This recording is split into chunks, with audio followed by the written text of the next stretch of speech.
বাবা তুমি কেমন আছো ছোট মাটির ঘরে, তোমার কথা হৃদয়ে মাঝে পড়ছে বারে বারে।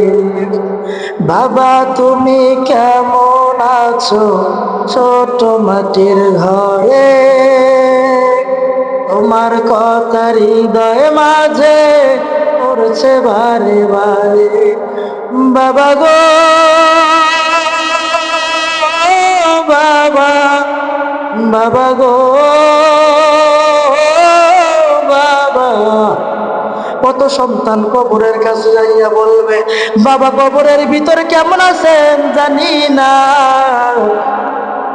হে আল্লাহ, দুনিয়ার যত সন্তানের বাবা মা অন্ধকার কবরে চলে গেছে, সকলের কবরকে জান্নাতের বাগান বানাইয়া দেয়।